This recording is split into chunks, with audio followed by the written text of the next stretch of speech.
But before I let you go, Owen, I just had to ask you a bit about that insane immigration policy that the conservative government in the UK passed earlier this Mm, week, which mm. basically human rights experts say is unworkable, that it's also illegal, and it basically says disregards all existing international asylum law. And I don't know what the asylum law is in Britain. You can let me know.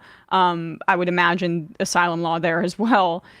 And says, well, we're going to just deport all these migrants trying to come over to Rwanda without looking into their claims in any way that would constitute due process. What's happening with that? So what's happened is so-called safe legal routes have been closed down by the British government. So we had more people claiming asylum at the beginning of the century than we do now. But now what happens is far more arrive by boats. That's still, by the way, a tiny fraction of the numbers arriving in Britain at all. We're talking about, a very small group of people. At the moment, as far as I know, the biggest group are Afghan refugees. People familiar with Afghanistan might recall Britain was involved in a certain war there for 2 decades. So a classic example of involved in often, terrible violence and then refusing to deal with the human consequences of it. Now, obviously, in the world, there are about 110 million displaced people. Most of those are internally displaced. The vast majority of those who leave those places are in neighboring countries, which are poor. A very small percentage come to Europe, and of that very small percentage, a minority come to Britain. We take less than France and other countries. They're often people who speak English. So I've gone into form a refugee camp in Calais, and these are often people who are English speakers because of people might remember something called the British Empire, when Britain went around colonizing and stealing people's land. So a lot of them, all they have people they know here. So it's often people from, who have connections. Now, rather than have safe and legal routes, so people arrive by boat, and their solution is just to, everyone gets deported to Rwanda, which is ruled actually by a human rights abusing regime.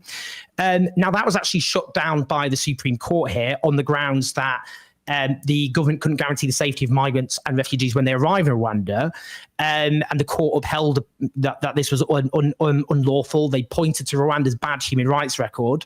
So the government tried to bypass this with a bill which says basically Rwanda's safe. Just declare it by law. No, Rwanda's fine. It's fine to go to Rwanda.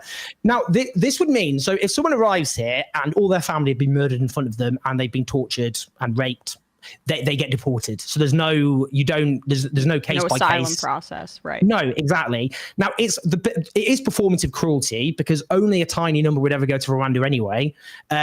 It costs the amount they spend as well. Not that they should be the point, but it's estimated it'll cost $670 million to deport 300 people.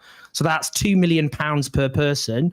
So it's all of it is just symbolic nonsense. But the Tories have really wrecked themselves here because what they've done is they've made stop the boats their big kind of plank.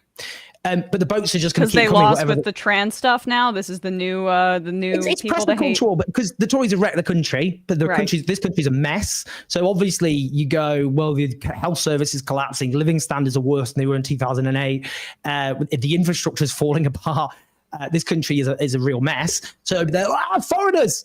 But the problem is actually all they do is they've driven up the salience of the issue for often their core supporters, but those boats will just keep coming. So all it does is antagonize their supporters more, who then defect to a more right-wing party, which is another reason the Tories are in a mess, whilst obviously angering lots of people who think this is obviously terribly inhumane and ridiculous. So it's they've shot themselves in the foot. My own prediction is very few people will end up in Rwanda, if at all. And obviously there's a broader point about how refugees and migrants are treated in this country with terrible cruelty, detention centres here, for example, and the terrible conditions that they endure. But this is a performative act of cruelty basically in order to go, look how wicked we are to people who are fleeing, and he learned to try from DeSantis. I mean, he learned from DeSantis and Greg Abbott, who did that stupid stunt with Martha's Vineyard, or sending migrants to New York as well.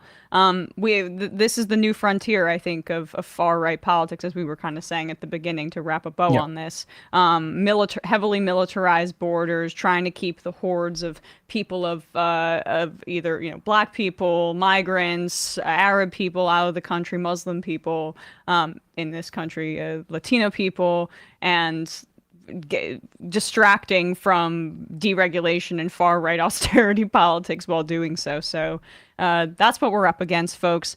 Owen, where can people support your work? Subscribe to your Patreon, subscribe to your YouTube channel. Just people to check out my semi-coherent babbling thoughts. They're just type in Owen Jones Talks on YouTube. So yeah, just Owen Jones. And my content overwhelmingly focuses on Gaza. I think, like you, it's just all I can really think about. Yeah. And I just think, I do think we have I do think our alternative media outlets like yourself, which I'm a huge fan. What you do is incredible. But I've always thought, obviously, there's an important role, but this is really important. I mean, I would never forgive myself if I didn't use my platform in that way. But we have to do this, and in order to bear witness, but also in order to try and encourage people to fight to stop this monstrous crime. So yeah, I've been using my platform as best I can to elevate voices as well, including Palestinian voices. I just mentioned, obviously, talking to this new generation. I just think of American Jewish leftists. I just think is so inspiring. Right. I think they're at the forefront. So it's just trying to elevate voices we need to hear from. Well, you're doing great work. Big fan myself. I'll read this I am, and then we'll let you go. Cedar Nomics writes in, because of the Gaza genocide, I started getting videos of Owen Jones. Immediately watched so many other clips of him. He makes every Zionist propagandist he debates look even more deceitful and incompetent every time. Absolutely love my favorite leftist podcast doing a crossover episode with him. So I love it when my mum writes in. No, that's very sweet, honestly. Very sweet. Yes. You're welcome back anytime to keep talking about this horror, but maybe we'll have some better news soon. Hope springs eternal, as Sam would say. Thanks, Owen. Really keep up your amazing work, and cheers, guys. You as well.